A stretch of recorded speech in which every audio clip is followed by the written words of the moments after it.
Dari dulu, aku selalu ngerasa bahwa orang-orang yang bisa berdakwah itu keren. Di atas panggung, dia diliatin orang. Dulu aku cuma bagian dari orang-orang yang ngerekam, mempackage mereka. Karena aku kan dulu punya production house di Jogja. Siapa di sini yang sering ke Nurul Asri ada? Ada Nurul Asri Masjid? Tahu ada TK anakku? Ah, dulu aku tinggal di situ. Dulu banget lah, kalian masih embrio tuh. Belum belum ada kalian lah. Udah tua saya. Saya dulu tinggal di situ, saya punya production house namanya Home Studio. Dulu ketika nyutingin banyak ustadz, saya ngerasa kayak keren banget ya. Ada orang kayak dia dan envy-nya itu patah karena aku ngerasa aku nggak mungkin jadi kayak dia. Nyuting Syekh Ali Jaber gitu. Mungkin nggak aku kayak Syekh Ali Jaber? Kan nggak mungkin ya. Sepesek ini juga kan nggak mungkin.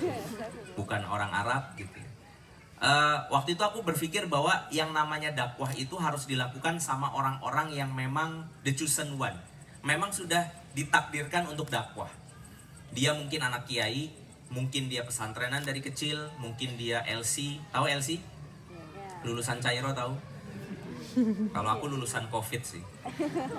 Aku merasa dakwah itu privilege untuk segelintir orang. Makanya ketika aku nyuting ustadz-ustadz siapapun itu, aku nyuting hampir 150-an tablik akbar di Jogja, banyak-banyak tablik akbar aku syutingin. Setiap kali ngedit aku merasa kayak beruntung ya jadi mereka, beruntung ya jadi mereka gitu. Nah, jauh sebelum cerita itu, aku juga pernah ngaji terkait Quran, terkait sedekah, terkait macam-macam hal. Sampai pada satu titik keren juga ya jadi penghafal Quran. Tapi kayaknya aku juga nggak bisa deh jadi kayak mereka. Jadi ustadz nggak bisa, jadi penghafal Quran ngerasa telat gitu. Sampai akhirnya nanya ke ustadz, mungkin nggak sih mahasiswa kayak aku tuh ikut ngafalin Quran? Loh kenapa enggak? Tapi kan nggak bisa pesantren. Kalau ke pesantren kan nggak mungkin, harus nginep, harus segala rupa, umur juga udah lewat. Oh kalau kayak gitu bikin aja. Bikin apa Sat? Bikin pengajian penghafal Quran. Kalau ngaji bisa kan? Datang pulang bisa. Oh bisa. Ya udah. Akhirnya aku bikin. Karena memang tukang branding, waktu itu bikin konsep pengajian untuk penghafal Quran namanya Aduhai Quran. Aduhai Quran itu ada singkatannya, Ahad Duha Ngaji Quran. Jadi setiap hari Ahad kita sholat duha bareng-bareng, bukan berjamaah ya, bareng-bareng. Habis itu kita ngafalin ayat Quran. Nah waktu itu ketika udah bikin acaranya, udah ada yang daftar dan tidak berbayar, tenang. Gratis acaranya. Aku tanya sama ustadz, ini udah siap nih orang-orang pada mau ngumpul. Siapa nanti yang mau ngajarin mereka? Minta dong link atau channel hafiz yang bisa bantuin aku buat ngajarin mereka. Oh nggak perlu hafiz. Loh kok nggak perlu hafiz? Kan ini ceritanya mau ngafalin Quran. Nggak perlu. Terus siapa yang harus ngafalin Quran? Wimar udah bisa ngafalin Quran belum? Waktu itu aku cuma baru punya modal Ar-Rahman kalau nggak salah. Oh ya udah, mulai aja dari Ar-Rahman. Yang penting Wimar hafal satu halaman setelah mereka. Ngerti gak sih maksudnya? Jadi mereka baru halaman pertama, aku udah hafal halaman kedua. Mereka lanjut ke halaman kedua, aku hafalin halaman ketiga. Boleh tuh Ustadz, kenapa enggak? Di situ aku ngerasa kayak ada kayak di situ aja, di titik itu ya. Dari enggak bukan siapa-siapa, jadi bisa ngajakin orang ngafalin Quran udah seneng banget. Ini jadi bisa jadi fasilitatornya penghafal Quran lewat metode yang aku udah tahu. Boleh lagi, bolehnya ini yang menurut aku kayak privilege banget. Kayak gimana ya, kayak apa ya contohnya ya, kayak kalian itu punya fans, tiba-tiba fans itu minta tolong kalian gantiin dia, seneng nggak? Idola ya, kalian punya idola. Ini contoh aja, contoh kasus kayak misalkan kalian ada penyanyi siapa sih penyanyi, aduh sorry udah banyak lama nggak dengar Roni. Mangu lagi yang di kepala siapa? Roni. Iis Dahlia. Tepat. Apa yang kedengerannya? Umur kita sama. Siapa yang nilai? Bernadia ya kan misalkan. Nah, tiba-tiba kalian suka sama Bernadia, suka galau kan? Terus tiba-tiba Bernadia ngomong, tolong dong gantiin aku manggung, aku lagi nggak bisa, suaraku lagi serak. Gue juga gak bisa. Apa yang kalian rasain? Ya gak bisa. Gak bisa nyanyi. Untungnya hidup masih berputar kan? Nah di titik aku rasa kayak, kok boleh sih gitu? Boleh itu aja udah senang banget. Sampai di titik suatu ketika aku nyuting, balik lagi ke cerita tadi, aku nyuting Ustadz Felix Siau. Di titik itu aku merasa kayak ada yang gak adil nih yang aku lihat di depan mataku. Nggak bisa nih, ini nggak boleh terjadi. Kok bisa ada yang baru kemarin sore masuk Islam? Karena hitungannya kan aku lebih lama ya, dia harusnya ada kelas kan. Iya kan? Kok bisa dia bisa ngisi di depanku, aku nyuting. Aku punya rasa nggak terima, aku rasa kayak, aku harusnya bisa dong kalau dia bisa. Iya kan? Kalau dia mu'alaf aja bisa ada di situ, berarti aku juga bisa. Di titik itu aku ngejar dia. Alif tahu banget tuh. Waktu itu aku ngelihat daftar dia ngisi di Jogja, di masjid ini, di masjid mana, salah satunya di Jogokarian, subuh-subuh aku ke sana. Itu aku nanti cek ya. Coba kalian searching di YouTube. Judulnya gini aja. Felix Siau, Salim Afilah, Jogokarian. Nah itu ada satu video panjang 2 jam, gak usah ditonton gak apa-apa. Tapi ada 2 menit yang menarik karena di situ aku nanya. Nah coba kalian lihat kalau berasa penasaran banget ya. Di situ aku cuma nanya satu hal, gimana caranya saya bisa kayak antum? Aku mau dakwah, gimana caranya? Mungkin nggak orang kayak aku bisa dakwah? Nah disitulah kemudian Ustadz datengin, karena forumnya nggak mungkin dijawab dengan detail di situ. Dia ngomong bahwa dakwah itu privilege-nya umat Muhammad SAW. Dimana Rasulullah itu punya selendang yang namanya dakwah, di mana Rasul sebelum Nabi kita yaitu Muhammad SAW itu tidak memberikan selendang itu kepada umatnya. Jadi dari zaman dulu yang dakwah itu Nabi, bukan umatnya. Tapi ketika Rasulullah wafat dan juga sebelumnya, Rasulullah itu meminta para sahabat bergerilya untuk melakukan yang dia lakukan secara spesifik karena dia Nabi, yaitu dakwah. Maksudnya gini loh, ada kita ngefans sama Rasulullah, terus apa yang dia lakukan yang paling utama dalam hidupnya itu boleh kalian lakuin. Kalau kalian benar-benar ngefans sama Rasulullah, itu tuh kayak tadi bernadia lah mungkin. Enggak juga sih, tapi ya kira-kira senangnya itu kayak seriously gitu kira-kira. Yakin nih boleh nih. Nah di titik itu aku ngerasa kayak oke, terus gimana caranya? Kan aku nggak punya ilmu agama. Ya udah ngaji, aku ikutin. Ya udah ini, aku ikutin. Dalam pikiranku adalah apapun harganya aku mau bayar, yang penting itu benar-benar bisa terjadi. Nah cuma yang jadi problematika adalah Ustadz Felix bilang kalau mau serius dakwahnya harus di Jakarta. Lah kok gitu? Iya, karena Indonesia ini ibu kotanya Jakarta dan orang penting itu ngumpul di Jakarta. Kalau Jakarta orangnya benar, Indonesia ini akan lebih mudah untuk dibenerin. Make sense kan? Make sense. Cuma kan masalahnya aku tinggal di Jogja. Pertanyaannya mau nggak aku bayar harganya? Waktu itu aku bilang aku harus buktiin. Aku harus berhenti di titik dimana itu sudah mustahil, tapi kalau masih mungkin aku mau coba. Akhirnya aku tinggalkanlah kemudian home studio ke Fuad waktu itu. Alhamdulillah dibangkrutkan dengan sangat baik ya. Setahun ada 2 tahun. Iya. Sampailah kemudian akhirnya ternyata aku bergabung di Yuk Ngaji, bikin kelas eksekutif Yuk Ngaji. Walaupun sebelumnya ngefas itu udah aku jalanin, makanya kalau kalian ada angkatan 19 bentar lagi mau buka Agustus, aku itu trainer angkatan 1 sama 2 berarti ya? Bener ya? Kamu angkatan berapa? Enggak, kamu peserta angkatan berapa? Oh 1. Iya dong, harus begitu ya. Dulu angkatan 1 berapa orang? Angkatan 1 10 orang, satunya Fuad, 10,5 sih berarti. Terus waktu itu aku udah mau pergi ke Jakarta, aku bilang sama Fuad, aku mau tinggalin Jogja, aku nggak bisa karena Ustadz nyuruh aku ke sana, nggak tahu kenapa, aku pokoknya disuruh ke sana, aku mau berangkat. Fuad bilang, bikin tolong sekali lagi, aku mau niru kamu dulu gitu. Akhirnya waktu itu aku bilang sama Fuad, sama Alif, sama orang-orang angkatan lama, udah ada elan? Ya aku bilang, aku mau tapi jumlahnya harus 100. Kalau ada 100 peserta, aku mau ngisi. Itu sebetulnya cara aku nolak sih. Ngerti gak sih maksudnya? Siapa yang mau dengerin aku? 100 orang. Siapa? Gak ada yang kenal aku sama sekali waktu itu. Tapi ternyata orang-orang aneh ini terus ternyata benar-benar membuktikan kumpul 100 orang di mana? Kampus auditorium Mercu Buana. Iya, 100 orang kumpul, aku merasa ya. Dan nanti mungkin Fuad pas Q&A bisa ditanya ya. Cara dia ngumpulin orang 100 gimana gitu. Kayaknya sih guna-guna ya atau apalah nggak tahu. Tapi yang jelas akhirnya aku pindah ke Jakarta, di sana aku ikut Ustadz Felix dan semuanya berjalan secara ajaib sampai titik dimana sekarang kalau mungkin 10 tahun yang lalu aku ngeliat aku yang sekarang aku nggak make sense. Bahkan kalau aku pulang ke Tegal, beberapa temanku itu sampai nggak bisa terima kalau aku kayak gini. Serius. Aku punya satu temen, sahabatku dari SD, SMP, SMA, sekarang juga sahabatan sama istriku. Dia ngerasa nggak sama sekali terima ketika akhirnya kantornya dia ngundang aku untuk ngisi kajian di kantornya dia. Gitu. Ya pokoknya long story short, aku cuma bicara bahwa buat aku nggak pernah ngerasain kebahagiaan yang lebih menyenangkan, tapi bukan dalam konteks senang, tapi dalam konteks valuable, membuat kita ngerasa kalau hidup kita berarti kecuali kita terjun dalam dakwah. Nah terakhir, dimana ini baru mulai sebetulnya. Aku memang yang paling lama, nggak apa-apa ya? Oh nggak boleh. Oke, kita panggil. Aku mau cerita bahwa kebahagiaan inilah yang hari ini aku pengen share ke teman-teman semuanya. Sebagaimana yang teman-teman tahu, aku punya kelas eksekutif Yuk Ngaji yang akhirnya dipegang sama banyak sekali trainer di semua regional di Yuk Ngaji.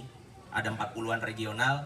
Aku akhirnya bikin ngefast. Bedanya apa sih ngefast sama Ki? Sebetulnya sama aja, cuma bedanya kalau Ki untuk yang ngikut Yuk Ngaji, kalau ngefast itu datang dari banyak sekali komunitas. Biasanya sekali penyelenggaraan ngefast kita bikin sampai 30-40 komunitas patungan jamaah buat bikin acara-acara kayak gitu. Kemudian karena pandemi muncul nge-slow, dan hari ini proudly present ini pertama kali aku ngomong di depan publik secara offline. Aku punya produk dakwah baru namanya nge-share. Dio, audio dong, apa gitu kayak. Udah telat, udah nggak usah. Ulang. Ya udah telat. Jadi nge-share ini aku mau cerita tentang evolusi dakwah. Buat aku, dakwah itu dunia yang sangat menyenangkan. Karena aku tuh orangnya bosenan, gak bisa ngelakuin hal yang sama berulang sebetulnya. Fuad tahu banget kalau aku bikin materi, setiap tahun pasti materiku aku rubah sendiri. Aku tambahin, aku kurangin, aku ganti, aku apain, yang penting gak sama aja. Di nge-share, itu aku cuma punya satu problem yang harus aku selesaikan di dunia dakwahku yang sebelumnya nih ya. Sekarang kita mulai coba ceritanya. Aku punya yang namanya fast, aku punya yang namanya nge-slow. Nge-fast, nge-slow. Ini ada kuadran XY, yang Y itu itu engagement, Q itu quantity, jumlah. Fast itu engagementnya tinggi banget. Q, siapa yang akhirnya punya temen beneran gara-gara ikut kelas eksekutif Yuk Ngaji, angkat tangan. Nah itu membuktikan engagementnya tinggi. Dan biasanya kalian bertahan di dunia ngaji atau dunia hijrah, itu bukan karena pengajiannya aja, tapi karena kalian punya temen di situ.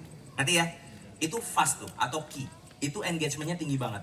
Tapi kuantitasnya rendah. Kenapa? Karena terbatas tempat. Kalau tempatnya cuma 1000 ya bisa kalau ada, kalau mampu. Kalau nggak ada 200 ya cuma 200, 100 ya cuma 100. Terbatas tempat dan nggak fleksibel. Karena bisa jadi tempatnya ready waktu kalian nggak ready. Bisa jadi tempatnya ready waktu kalian ready, kalian nggak di kota itu. Kalian nggak bisa datengin tempat itu. Jadi nggak fleksibel, itu fast. Nah akhirnya aku nemuin sebuah solusi yang menyelesaikan masalah fast, yaitu nge-slow, di mana kuantitasnya mau unlimited bisa. Makanya setiap tahun aku bikin nge-slow, itu yang daftar bisa mau 1000, mau 2000, bahkan mau 3000, itu tinggal kuat-kuatan nyewa Zoom-nya aja. Jadi kuantitasnya itu bisa besar, tapi engagement-nya rendah banget. Engagement-nya rendah karena aku jujur nggak tahu kalian itu nonton apa tidur. Ngerti nggak sih maksudnya? Pas aku ngisi 15 menit, mulai komennya masih banyak, tapi 20 menit aku ngeliat kok udah nggak rame ya kolom komentar. Aku mulai ngerasa kayak ngomong sendiri gitu. Itu tuh nge-slow. Terbukti memang kalau di nge-slow itu turunnya agak drastis. Kalau kita mulai dari sesi akidah katakanlah 2.500 orang, itu yang lulus paling 1.200, 1.300. Dibandingkan nge-fast yang biasanya bertahan masih di 80 atau 70%. Ngerti nggak sih maksudnya? Ya itu nge-slow. Dia nge-solve masalahnya fast, tapi dia punya masalah yang fast nggak punya, yaitu engagement. Pertanyaannya adalah gimana caranya bikin produk dakwah yang di kanan atas, engagementnya tinggi tapi kuantitinya tinggi, gimana coba? Nah inilah yang kemudian aku berharap bisa aku bikin lewat nge-share. Jadi nge-share pengennya ada di sini. Kenapa? Karena dia bukan offline, dia bukan online, tapi dia hybrid. Jadi ada online-nya, ada streaming-nya, tapi dilakukan secara offline. Sehingga harapannya engagementnya tetap tinggi, dan karena ini dibuatnya berjejaring, kuantitasnya bisa tetap tinggi walaupun starting di awalnya pasti jumlahnya nggak banyak. Ya sederhananya ginilah, kalian tau MLM kan? Nah kurang lebih bentuknya begitu. Rewardnya apa? Allah ridho terhadap kehidupannya. Gak ada kapal pesiar, gak ada. Yang mau dunia pulang, wah luar biasa. Dan aku mau kasih tahu satu hal sebelum dilanjut. Dan nge-share ini free. Nah, tenang, tidak ada biaya 1% pun, 1 rupiah pun di nge-share. Kecuali ada sesuatu yang terjadi di kedepan harinya ya. Aku bilang sama teman-teman, nanti aku jelasin di akhir kenapa aku ngomong kayak gitu. Kita lanjutin dulu ya, nih. Jadi ceritanya, aku tuh bikin platform yang bisa kalian akses di platform apapun, web based, berarti pakai Windows bisa, pakai apapun bisa, atau sekarang sudah tersedia juga di Android sama iOS. Aplikasinya namanya Nge-Share. Nah, di platform itu kita sediain semua yang kalian butuhkan untuk membuat pengajian di rumah kalian. Ada video materi Ngeslow sekarang, by the way dulu waktu aku di Jogja bikin Ngefast itu episodenya cuma 16, sekarang sudah jadi 32 episode. Nah, itu nanti ada di aplikasi platform yang namanya Nge-Share ini. Di sana ada fiturnya ya, video on demand, kemudian ada fitur absensi juga. Nanti caranya aku jelasin, ada quiz, ada PDF, ada macam-macam. Nah, di sana ada weekly meet up with tech support. Jadi setiap minggu kalian akan ketemu sama tech support dan ketemu juga sama aku. Nanti gonta-ganti seminggu-seminggu atau gimana, pokoknya dibikin dan ini sudah berjalan. Aku lagi nggak ngomong sesuatu yang masih konsep, ini sudah berjalan. Setiap minggu kita akan ada pembinaan biar kalian bisa tahu ngadepin challenge di kehidupan dakwah kalian tuh gimana. Yang kedua, kalian akan berperan sebagai fasilitator. Dari namanya, aku sengaja pilih diksi fasilitator, karena ini bukan untuk kalian jadi ustadz atau ustazah. Ya kali, kalian sudah ustadz sama ustazah, masa ngaji sama saya aja bukan ustadz. Ngerti gak sih maksudnya? Jadi kalian tidak sebagai ustadz ustazah, kalian sebagai apa? Fasilitator. Fasilitator ini adalah orang yang di awalnya minimal harus lulus sesi dakwah sesi dakwah Ngefast, sesi dakwah Ngeslow. Di sini yang sudah lulus sesi dakwah boleh angkat tangan, siapa yang tahu ada? Wow, oke, nice. Yang belum lulus sesi dakwah bisa lulusin dulu, atau kalau mau dari awal bisa ikut batch yang ke-19 ini. Oke, kita lanjutin. Hangout. Tugas fasilitator adalah membuat hangout. Udah gampangannya kalau kalian pernah halakoh, bikin halakoh. Pernah liko, bikin liko. Tapi kalau di halakoh ada musyrif sama daris. Tapi kalau di Nge-Share adanya fasilitator sama member. Yang satu bukan ngajarin, yang satu bukan diajarin. Tapi mereka belajar bareng-bareng. Nah, minimal 2 member aja. Maksimal 5 member. Karena memang nggak boleh banyak. Karena kalau banyak nanti jadi forum. Kalian jadi ustadz. Assalamualaikum warahmatullahi wabarakatuh. Terima kasih sudah hadir. Mari kita dengarkan murotal Quran terlebih dahulu. Kalian setel, enggak kayak gitu. Jadi ini untuk orang-orang terdekat kalian. Nanti aku kasih tahu siapa yang harus kalian ajakin nge-share. Jadi aku nggak pengen kalian kayak prospecting gitu loh. Ini bukan untuk itu. Jadi yang nggak ada angin, nggak ada hujan, tiba-tiba kalian kenalan. Atau kalian coba browsing semua kontak kalian di masa lalu, tiba-tiba ngajak ketemu. Aku pas banget nih lagi ada di kota kamu bisa Senin atau Rabu. Aku nggak minta kalian lakuin itu. Gitu ya. Atau kalian ngajak makan bareng, ternyata sampai sana kalian buka flip chart, nggak ada tuh cerita begitu. Jadi nge-share ini untuk orang terdekat kalian yang memang setiap hari kalian ketemu. Bisa teman kantor, bisa teman kajian, teman kampus, satu kos-kosan, bebas. Tapi yang jelas, yang nggak berjarak. Oke, kita lanjutin lagi. Diselenggarakan senyamannya. Maksudnya senyamannya apa? Ya, kapanpun waktunya kalian bisa selenggarakan. Karena banyak banget orang mau ikut Ngefast, tapi kotanya nggak ada di tempat dia. Mau ngikut Ngeslow, bukannya setiap awal tahun doang, kelewatan terus. Tapi kalau ikut Nge-Share, kalian bisa tentuin waktunya, kalian bisa tentuin tempatnya. Mau di rumah kalian, mau di rumah teman kalian, mau di sini, asal diizinin sama Mas Cahyo, mau dimanapun, boleh. Nanti platform ini akan bekerja dengan cara kalian janjian sama teman-teman hangout kalian. Kita mau ngajinya hari apa? Katakanlah udah deket ya. Mau ngajinya hari Senin malam. Oke, Senin malam kumpul di Masjid Khadijah ya. Kita cari pojokan, kita nge-share di situ. Nanti setiap Senin videonya kebuka satu. Cuma di hari Senin. Nah, nanti kalian tinggal play videonya. Pakai handphone Mas ya, pakai laptop lah biar lebih gede. Gitu ya. Atau kalau punya proyektor, pakai proyektor. Kalau nggak ada, pakai TV boleh. TV-nya Smart TV bisa screencast. Pokoknya bebas. Mau pakai handphone juga boleh, diliatin berlima itu nggak apa-apa. Terserah kalian lah. Yang penting senyamannya kalian. Mau pakai iPad boleh, mau pakai tablet boleh. Oke? Nah, setelah itu nanti juga akan ada absen. Jadi kalian scan barcode orang yang udah datang, mereka pegang aplikasi, kalian pegang aplikasi, absennya terjaga, videonya diputar, setelah videonya selesai nanti ada quiz. Ada Q&A, ada quiz. Kalian bisa lakukan sekarang sendiri. Tanpa harus nunggu aku bikin kelas, tanpa harus nunggu kalian harus datang ke tempat yang jauh. Kalian bisa bikin sendiri. Dan alhamdulillah program ini sudah berjalan trialing setengah tahun. Jadi dari awal tahun aku udah jalanin ini dengan total grup 112 kelompok hangout sekarang, 89 fasilitator aktif dan 310 member yang aktif sampai sekarang. Dan ini aku baru mau nge-publish ke teman-teman pertama kali di Jogja. Gitu ceritanya. Nah, boleh lah kalau mau tepuk tangan, kalau enggak juga nggak apa-apa. Oh mau, alhamdulillah. Lokasi hangout nge-share yang sekarang terjadi, alhamdulillah sudah ada di banyak tempat, di banyak provinsi. Nggak menutup kemungkinan di luar negeri juga kalau bisa. Dan kalian nanti juga akan dapat kayak fasilitas-fasilitas tambahan yang nggak mungkin aku bisa share di sini semuanya. Kayak contohnya rescheduling kalau memang lagi ada halangan pas lebaran bisa mundur waktunya. Atau kalian nanti bisa oper member kalian ke fasilitator yang lain di kota yang sama. Jadi setiap kota yang fasilitatornya banyak kita bisa bikin kayak paguyubannya gitu loh. Biar kalian ngobrol. Jadi kalau ada yang satu nggak bisa oper ke tempat yang lain dan seterusnya. Nah ini kurang lebih gambarannya nge-share yang sudah berjalan sampai sekarang. Ini ada ibu-ibu, emak-emak bikinnya di ruang tamunya mereka sambil bawa anak tuh lihat. Ada berapa tuh?